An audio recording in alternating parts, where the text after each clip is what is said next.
Continuando o nosso aprofundamento no mercado de capitais, vamos relembrar a liquidação da negociação com ações. Nós sabemos que a liquidação de uma operação à vista com ações ocorre em duas fases. Primeira fase, que é a fase de disponibilização dos títulos para a CBLC. As ações têm que estar disponibilizadas na CBLC em no máximo 2 dias úteis após o fechamento do negócio. D é o dia em que o negócio foi fechado em pregão. 2 dias úteis depois, o título tem que estar disponível na CBLC, porque no terceiro dia útil haverá a liquidação financeira.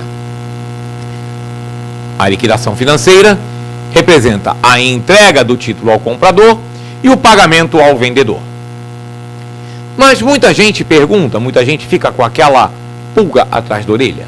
Mas e se houver inadimplência nessa operação? E se o vendedor não entregar as ações? O vendedor não tinha as ações e não conseguiu. Se o comprador não pagar, como é que fica?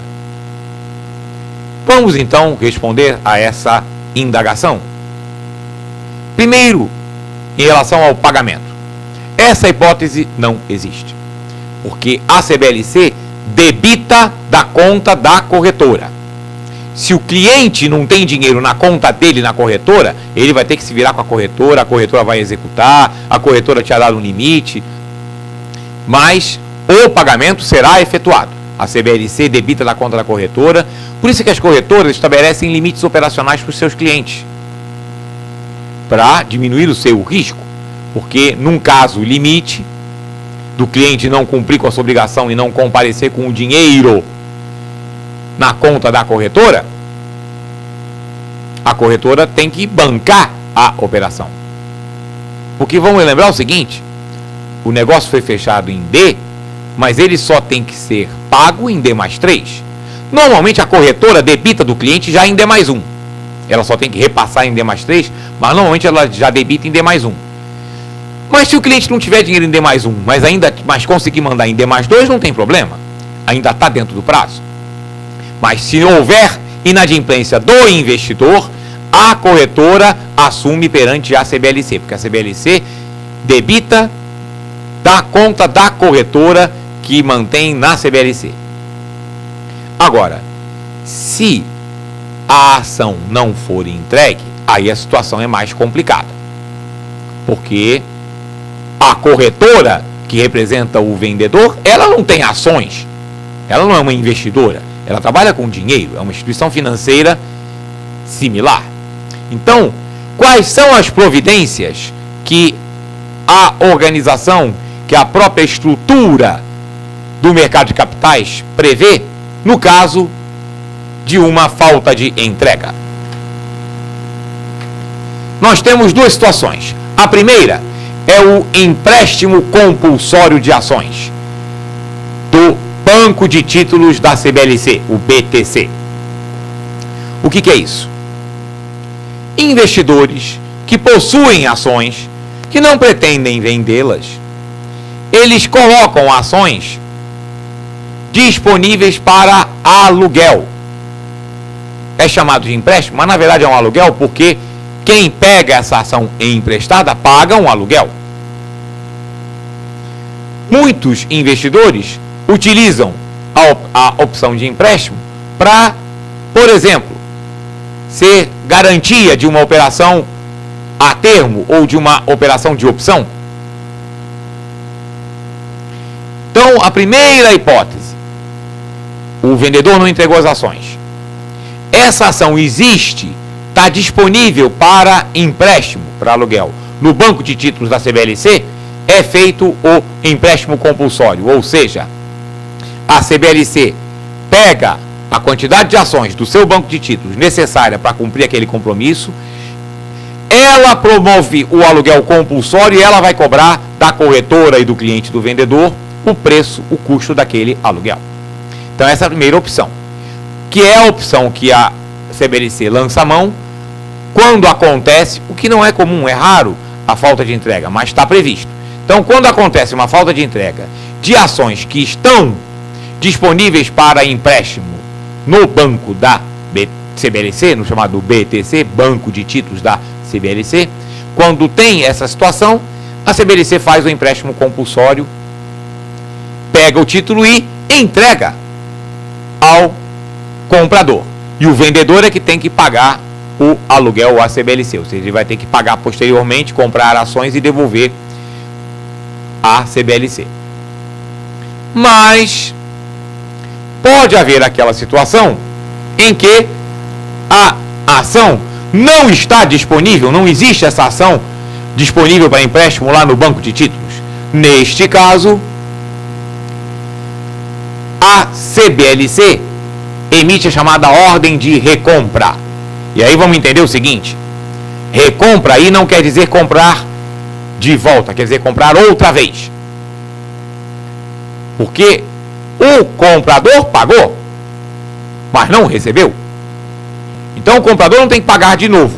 Aquela ordem de compra é que tem que ser recomandada. Então é uma ordem de recompra, comandada pela própria CBLC. Então a CBLC, em D+4, porque D+3 era o dia que era para fechar, para finalizar. Não foi finalizado porque não houve a entrega. Houve o pagamento, mas não houve a entrega. Então, no dia útil seguinte, D+4, a CBLC emite e distribui a ordem de recompra. Essa ordem de recompra, ela é efetuada até 2 dias depois pela corretora do comprador, que ele já pagou, ela já foi debitada. Então ela está confirmando esta ordem de recompra. No dia seguinte, a corretora confirma essa execução.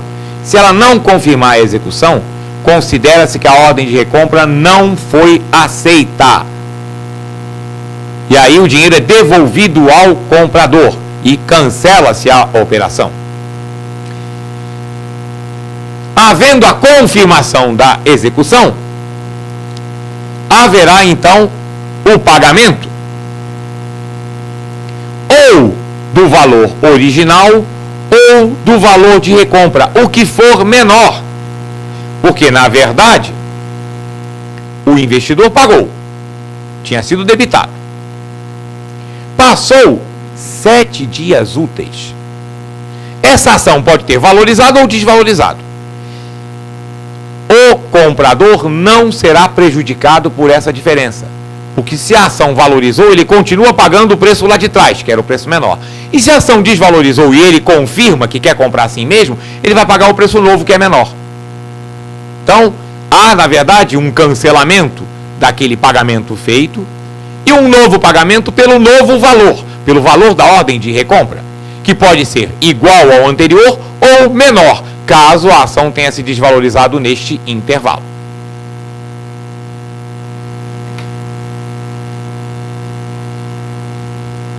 E pode haver o cancelamento, se houver a concordância do comprador.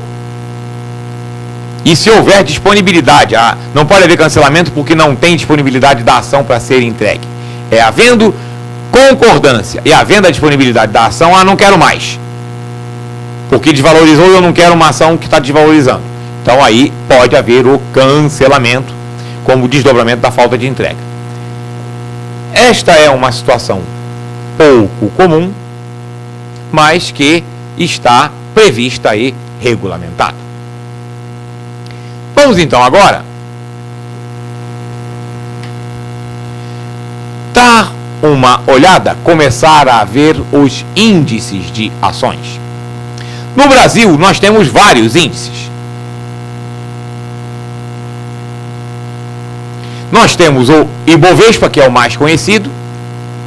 Temos ainda o FGV 100, o IBX 100, o IBX 50 e o IBX e VBX 2. Ainda existem vários outros índices, mas seria exaustivo e desnecessário para o curso de conhecimentos bancários nós elencarmos todos os índices criados pela Bolsa de Valores de São Paulo. Mas existe, tem o índice de chamado Small Caps, que é de ações de segunda linha, tem o índice de governança corporativa diferenciada, tem índices setoriais, por exemplo, índice das empresas do setor elétrico, índice das empresas do setor de telecomunicações. Mas nós vamos nos concentrar nesses 5 índices, que são índices gerais, que pegam todo tipo de ação. Vamos então ver as características de cada um deles.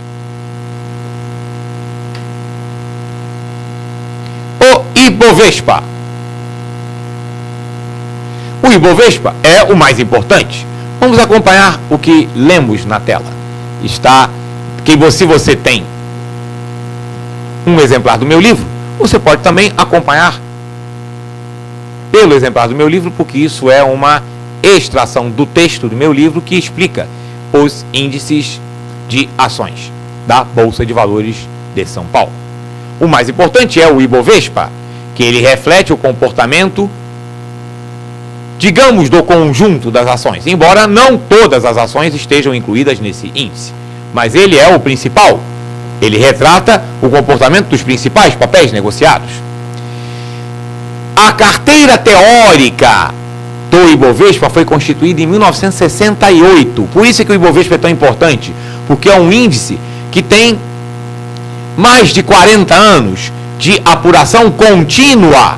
Então, ele reflete toda a valorização, mudanças de moedas, a valorização do mercado acionário, a mudança da composição. Esse índice, a sua carteira teórica foi modificada bastante de 1968 até agora.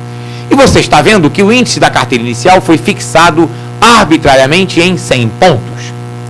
E aí você começa a entender quando na notícia, no noticiário da TV, do jornal, diz: o Ibovespa fechou em baixa aos 57.500 pontos. Que diabo de ponto é isso? Isso significa o seguinte, que fazendo atualização monetária, convertendo e levando-se em conta as mudanças de carteira teórica,